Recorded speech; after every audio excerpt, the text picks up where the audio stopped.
Folktales by Moonlight, Reloaded, powered by Storytellers Orbit Limited. Unforeseen Enchantment, Episode 2. The rooster's crow woke the people of Bonza Kingdom. The air around the village was distilled in earnest preparation for the coming festival of the three sister kingdoms, Ogene, Rondi, and Bonza. These three kingdoms always come together yearly to celebrate their achievements and customs. How is the preparation going?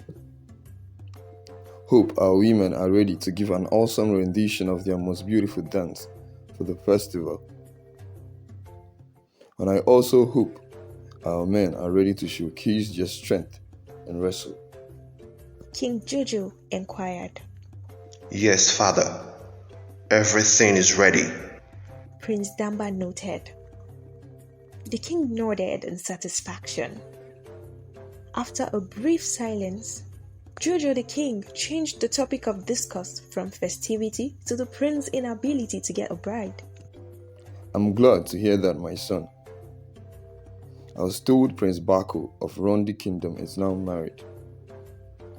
He has cemented his spot as the crown prince. When are you going to get a wife? It's very unfortunate because you are older than Bako. That's good news. I'm happy for him. I need to ensure nothing is left untouched. Prince Damba said, acting as though he didn't get the king's drift. He walked away after taking a bow before his father, the king. The palace was graced with the presence of royal and loyal servants of neighboring kingdoms. Praying to the gods for continued peace and blessings, King Jojo declared the festival open.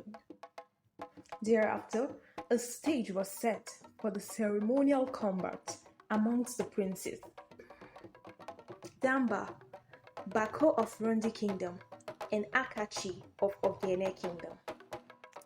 Crown Prince Bako picked up the bow and arrow with his usual air of arrogance and stretched them to hit the target mark. His tattooed body fascinated some of the maidens.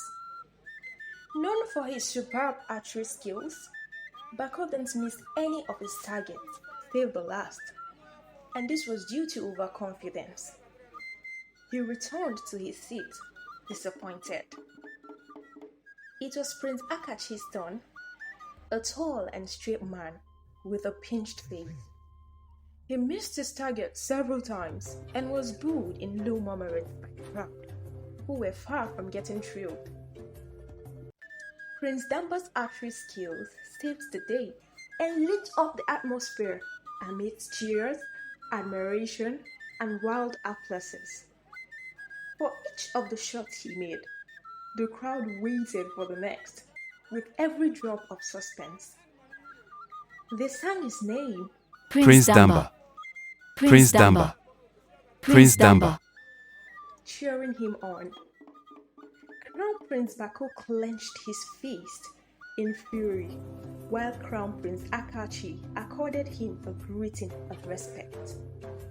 King Jojo once again appreciated the people and announced the next festive sport, traditional wrestling, a sport created to discover the strongest of men in the three kingdoms. The three kingdoms presented their strongest warriors, men whose muzzles danced with every step taken. The crowd murmured in protest when they saw Ayana, Prince Damba's female guard, prepared for the combat. Are you out of your mind? King Jojo questioned Prince Damba. No, father. She's the perfect warrior to make us proud. He answered. She's a woman and your slave. Do you want to make mockery of us? King Jojo inquired. Father, let's enjoy. It's just a game after all. Damba replied his father, smiling. Forgive me, your majesty. Although it is not in my place to decide, but I wonder why a woman should be allowed to partake in this combat. Crown Prince Akachi said. I was about saying the same thing. women are not meant to carry weapons. At least, I know our kingdoms share the same ideology. For a woman to be allowed in this combat is an insult to the men. Or don't you think so? Crown Prince Bako asked the king as he looked at his people for answers. Yes. Yes. Some of them nodded their head in support. Permit me to say this. It is true, but this is just a game. There is nothing to fear. Let's enjoy the game. Prince Damba said. Well, she's a woman after all. I believe it will make the game more interesting. King Jojo added, giving his son a look that questioned his sanity. Prince Damba must be mad and ridiculous to think a lady can handle my battle-ready fighters. It's obvious he wishes to disgrace his kingdom. Crown Prince Bako looked at him with a face of disgust and pity. The battleground was a barren land where no grass has ever grown. The heat oozing out from the ground could roast a toddler's feet. This was the combat ground where blood is just blood, and the toughest of warriors give their best with the sword. Sometimes it was a fight to victory and to the death. With feet unclad and sandals unstrapped, warriors fought on this ground with skill and courage. They stamped the hot earth with reckless abandon, as though they had a cushion padded to their feet. The three warriors made a ring, each stretching their swords forward in readiness to rival strike. They each clutched their swords firmly with their right hands. Their fiery eyes shine brighter than the silvery glare of their swords. They paced, each calculating their steps like a mamba ready to strike. The warrior of Ogene Kingdom launched at Ayana, who appeared to him as an easy meal for his blade's hunger. Ayana dodged what would have been a deadly strike, and the warrior slashed the air.